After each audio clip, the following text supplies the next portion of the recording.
ఈ రోజే డౌన్లోడ్ చేయండి. మీ ఫేవరెట్ షోస్ చూడండి.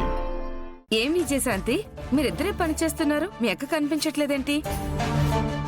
అక్క రెడీ అవుతుందండి. రెడీ అవుతుందా? ఎక్కడా? మంచం మీద పడుకునా?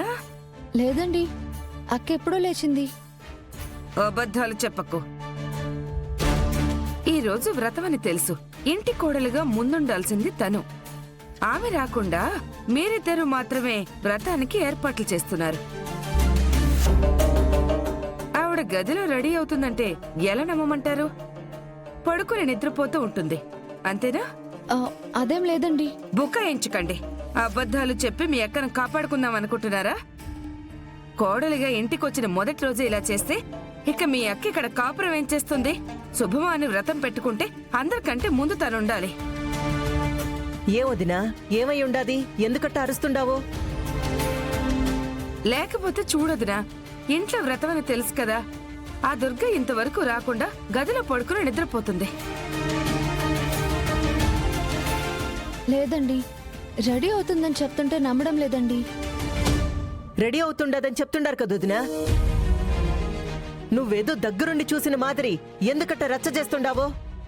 అయ్యో వదినా, నీకు అర్థం కావట్లేదు. వాళ్ళు అబద్ధం చెప్తున్నారు.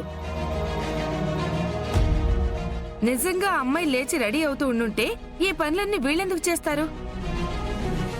అక్కని కాపాడ్డానికి చెల్లెళ్ళు ఇక్కడికొచ్చి పనులు చేస్తూ మనల్ని నమ్మించే ప్రయత్నం చేస్తున్నారు. ఏమ్మా విజయశాంతి, ఏం జరుగుతుండాది? ఏమి కథ? మా వదిన చెప్పేటిది నిజమేనా? అసలు ఏమనుకుంటుండారు మీరు?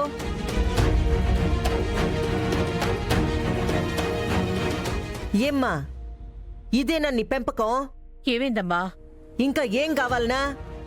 ఇంట్లో వ్రతం జరుగుతుండాది, శుభమా అంటూ కోడలింట్లో తొలిచూరు అడుగు పెట్టినాది. మీ కూతురే కదా ఇవన్నీ చేయాల్సింది. పాపం కూతుర్ని పడుకోమని చెప్పి మీరు చేస్తుండారా?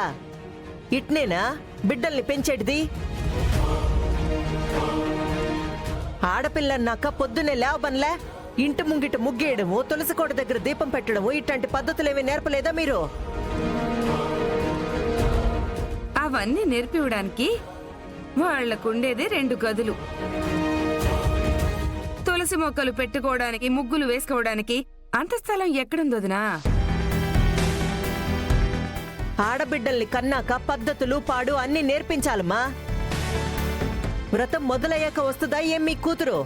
ఏమైందమ్మా, ఎందుకు అరుస్తున్నారు? చూడునా, ఈ మాత్రం కోడలు యాడ దొరకదని చెప్పేసి తెచ్చి నెత్తిన పెట్టుకునుండావు. ఇంట్లో వ్రతం పెట్టుకుని ఆ పిల్ల ఇంతవరకు లేవకుండా పడుకునుండదంట. అవునా? ఏమ్మా, అమ్మాయి ఇంకా లేవలేదా? రాత్రి కొంచెం తలనొప్పిగా ఉందని చెప్పిందన్న. ఒకవేళ లేవడం ఆలస్యం అయిందేమో.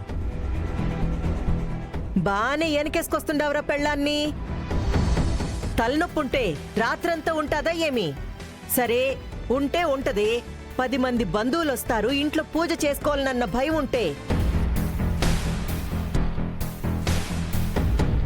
తలనొప్పే కాదు, నిండా జ్వరం ఉండా కాని తీసుకొచ్చి ఈడ నించో పెడతాది. ఆ భయం ఏమీ కనిపించడంలా నీ పెళ్ళాంలో.